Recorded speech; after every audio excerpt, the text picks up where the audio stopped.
What's up everybody, it's Damn Gaming back here today, and in today's video I'm going to be bringing you guys a guide on how to get the wolf bow. This weekend I'm going to be cranking out as many of the guides I can for the bows on your Eisendrache, because it's going to be coming out for Xbox, and hopefully people will view it when they're trying to figure it out for themselves when they're playing on Xbox, so that will be some good views for me. So without further ado, let's get right into the video today. So before we start, of course, you're going to have to get the bow by doing the dragon heads, and then get the regular bow for your Eisendrache. Once you've acquired the regular bow on this map, the first thing you're going to want to do is, instead of going over to the wolf crack and shooting it like all the other bows, you're going to actually have to do this first step, which is the painting step. Now the painting step is probably the hardest, but which isn't saying much because it's actually a pretty easy step. What you're going to want to go ahead and do is open up all the areas that I'll show you in this little spot right here, and you're going to want to find the paintings and hold square on them in a certain order. Now this order goes as follows. It starts with the king on his throne, then it goes to the knight riding into battle, followed by the mountain being struck by lightning, and then the dead king. So you're going to want to remember this order, as the locations of the pictures may change. This order will always remain the same. So if you can memorize this order, you'll be doing great. What you're going to want to go ahead and do is go up to each painting, hold square by it. You'll hear a little guitar strum along with a wolf symbol glowing on the painting once you've activated it, and then that will let you know you've done it. So once all four of these are done, you're going to want to make your way down past the night room and down where you see the wolf symbol, which will crack and crumble without you having to shoot it, giving you your arrow pieces. Once you acquire the bow pieces, the first thing you're going to do is make your way down to the rocket testing area. Once down here, you're going to want to go outside and look up on the hill. You'll find a banner, which you're going to shoot with your arrow, which will drop a little dog skull that will go tumbling down the hill, and you'll eventually be able to pick it up. You're going to go ahead and go over to it and hold square, which will activate it, and you'll pick it up. Once you do that, you're going to want to make your way back over to the castle, go to the pyramid room, and next to the little wolf chest, you're going to find a little dog skeleton missing its head. You're going to go ahead and hold square next to it, placing the skull you just collected on the head, and you'll see a little ghostly wolf appear.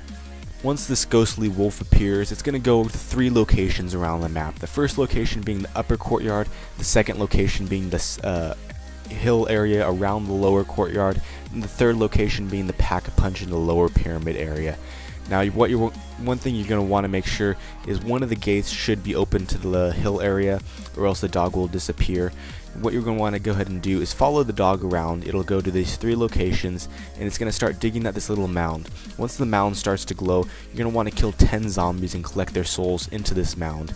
And then again, the dog will dig at this mound, revealing some bones underneath. You're going to want to go ahead and interact with these bones by holding square to pick them up. You're going to want to do this for all 3 sites around the map. One thing I should mention is if the dog gets too far away from you, it will disappear, and sometimes it just glitches out. So no worries, the only thing you're going to want to go ahead and do is go back to the spot where the skeleton was and reactivate the dog, and it'll go back to the last location right where you left off, and you can continue where you left off. Once you have to collect the bones from all 3 of these locations, you're going to want to go ahead and go by the pack-a-punch area in the room, and you'll see like a wolf logo with a crack in the wall. You're going to go ahead and wall run and shoot this wolf logo while you're not touching the ground, and a little platform will appear. You're going to want to go ahead and jump on the platform after shooting the little wolf head. Some people think you have to shoot inside the crack, but it's actually just the wolf head you have to hit. Once you do that, you stand on the platform, and you'll place it down the bones automatically. You may have to hold square, I'm not exactly sure, but the bones will be placed down, and then the skeleton will form itself, and you'll receive the reforged arrow from the skeleton. Once you do that, you're going to want to make your way back to the wolf chest, and then place your reforged arrow into the chest.